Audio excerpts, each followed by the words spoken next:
Every morning, as the world stirs to life, you stand on the verge of choices. Now, do you reflect, or do you react, or do you respond? Those are the key questions for anyone who's out there trying to make a difference for themselves or others. You see, challenges is part of life. No matter what you do, you're going to wake up, whether it's at work, whether it's at home. You're going to be hit with challenges. What matters is how you respond. And when it comes down to it, there are simple mindset shifts that can make a world of difference on your outcomes, your relationships, and the world that you create. So let's delve into this. Let's go deeper and understand how small shifts, small changes in your mindset can make an enormous difference in your life. So let's start with fears. Everybody has fears, but I want to talk to you about transforming fears to adventures. Yes, you heard that right. Fears can be a bunch of adventures if we choose to see it that way, if we change our mindset, and if you're willing to go on that journey. You see, fears are an indicator. They're a signal, something that we need to look into, something that we need to be careful of, or somewhere that we need to go. You may have heard, whatever you resist persists. Let me repeat that. Whatever you resist persists. What does that actually mean? Whatever you resist persists? That's right. Because what you're resisting because of fear. So what does that make fear? Your friend? Or your enemy? Well, I'd have to argue it makes it your friend.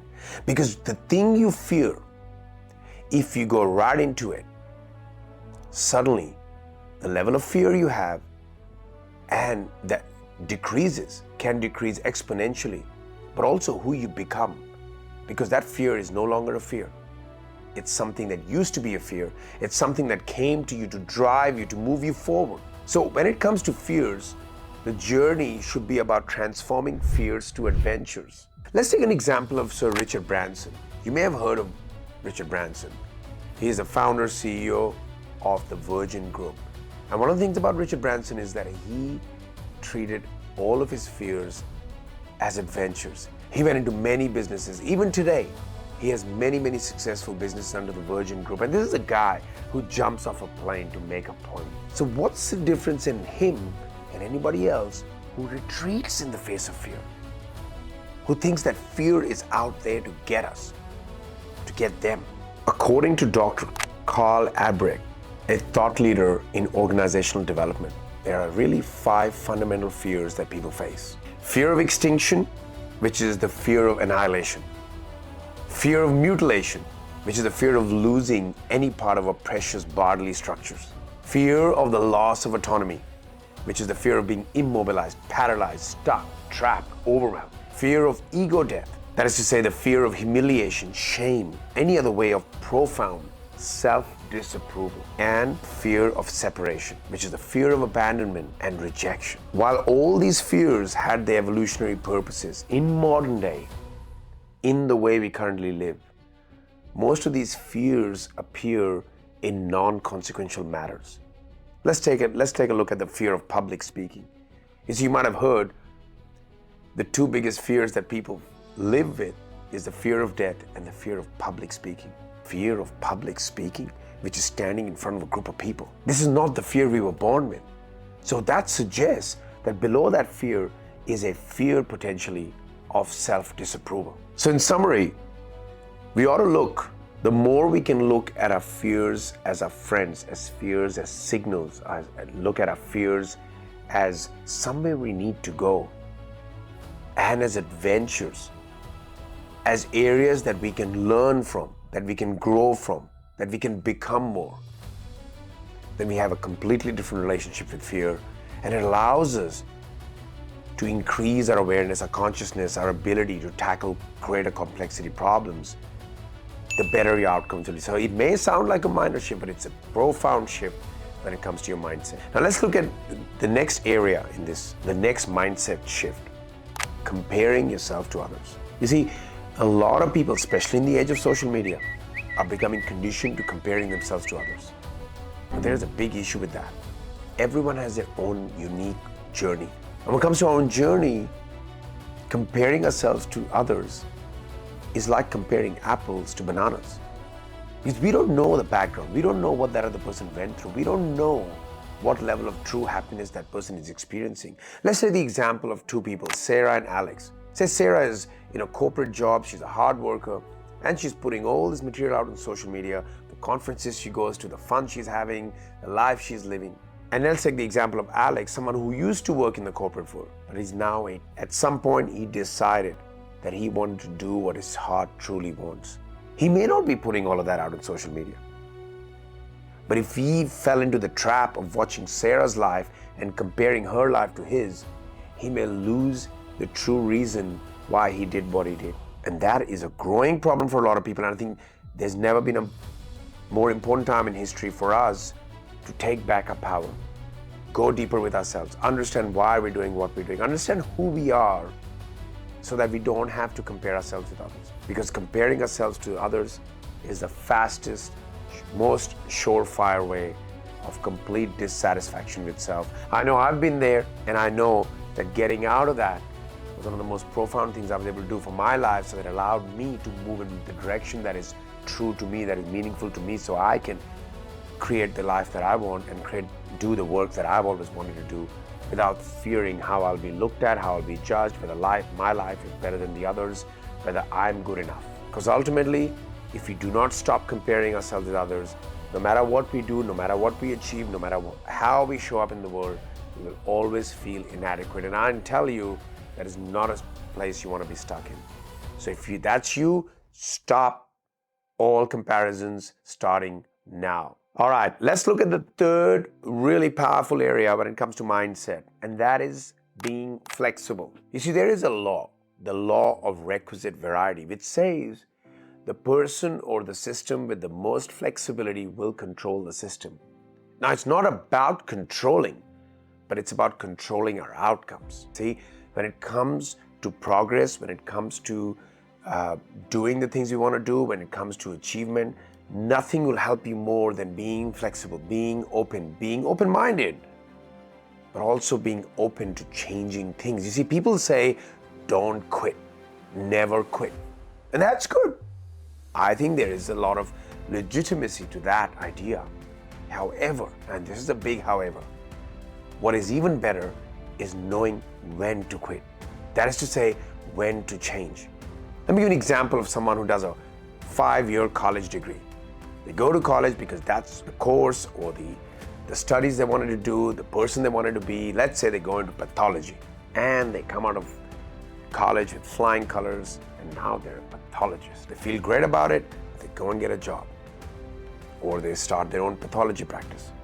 Let's say somewhere down the road they go, oh my God, this does not feel good. This doesn't feel right. Is this what I want to do? But you see, for a lot of people, they don't do anything about it. They say, well, I did a 5-year college degree. This is who I am. How can I throw all that away? Well, let me tell you something. People say we have a short life. I beg to differ. We have a long life.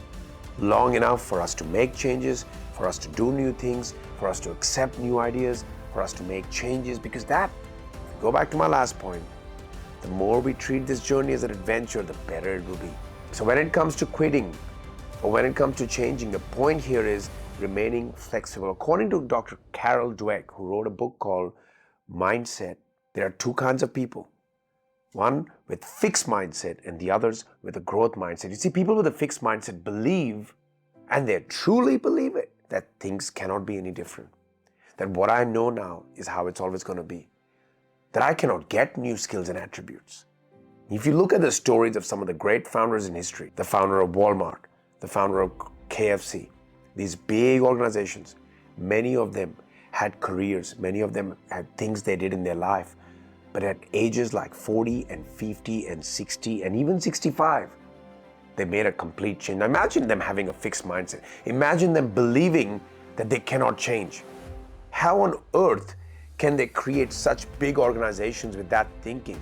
Somewhere in the neurology, somewhere in their thinking, there was this seed that not only can I change, not only can I do new things, that it's possible irrespective of age, stage, experience, and anything else they might have done. So this is a key mindset shift that will take you further than any college education that you may have ever had. Now next in our series of mindset shifts, I want to talk about going from reaction to reflection. You see, the human nervous system is designed to react, but those reactions are there for a reason. That is to keep us safe. You see, if you hear a big bang sound, or if in the olden times, if we heard a ruffle in the leaves, it's because there might be a predator. So we're designed to react to protect ourselves. You may have heard of the term called fight or flight. That's all there. It's important. It's relevant. Yes, we are meant to react. If we touch a hot pan, we're meant to react so we can get our finger away, so the damage is not any more than the initial touch. However, when it comes to reaction on our day-to-day lives, in our modern lives, reacting to what someone says, reacting to what happens outside of us, reacting to how someone behaves, is not what this is designed to do. Because in that moment of reaction, we can say things, we can do things that we can never take back. And this can have a lifelong impact. You may have heard, the words we say can never be taken back. And I can tell you, for a lot of people, these words are reactive. They are a reaction to something that happened. Why? In many cases, we haven't done the work inside of us. In many cases, we haven't developed the ability to stop, think, breathe, and then respond. I know for me, a lot of the relationships in my life were destroyed because I reacted. I was in a constant state of reaction. So I want to encourage you, develop the skill set, the ability to stop, think about what was said to you, and then have an intention to respond.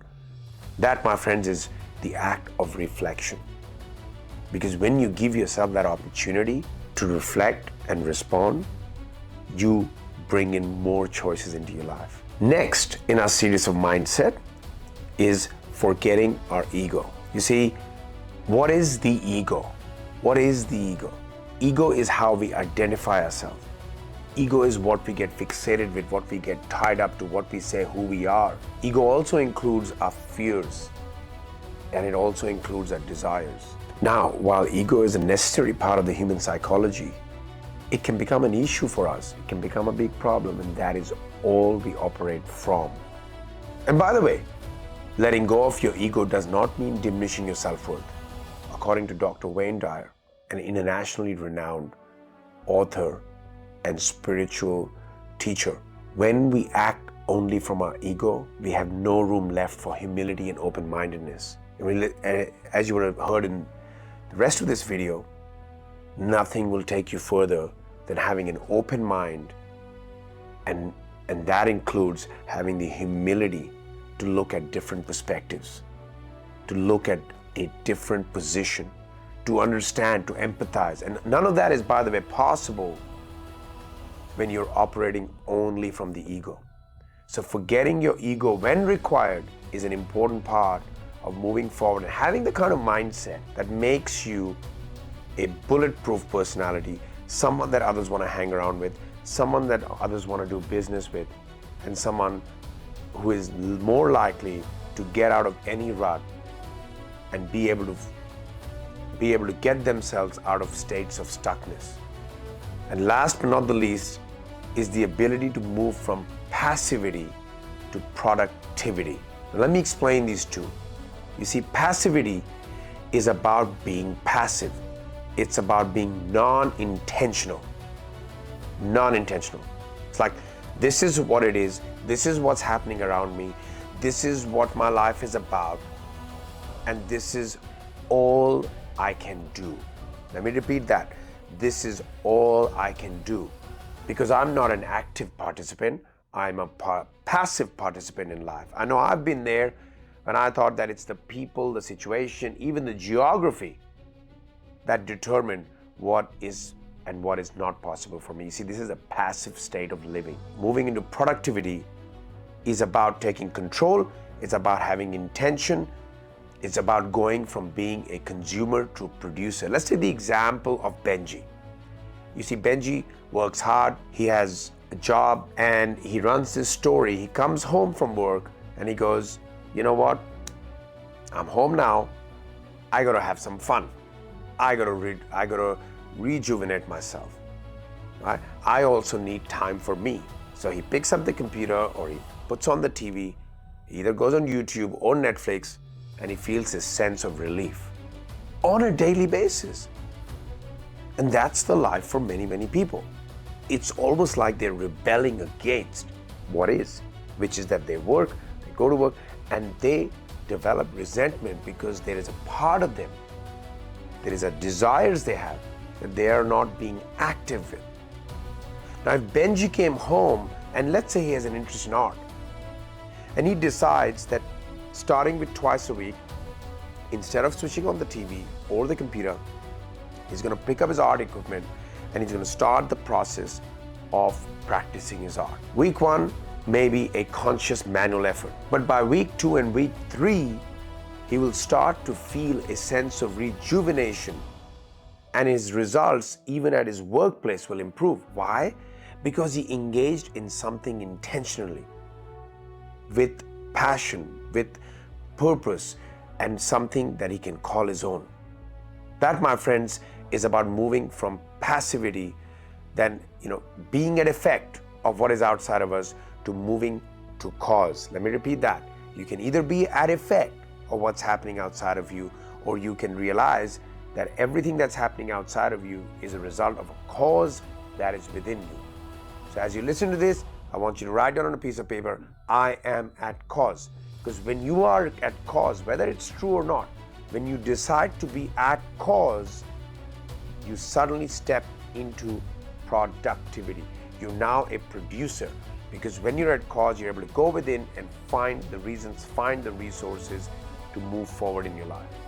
Now, if you enjoyed this video, I want you to comment below and let me know which one of these powerful mindset tactics you're going to start deploying into your life right now. I can tell you all these tactics that I've mentioned today in this video can be applied and incorporated into your daily lifestyle immediately.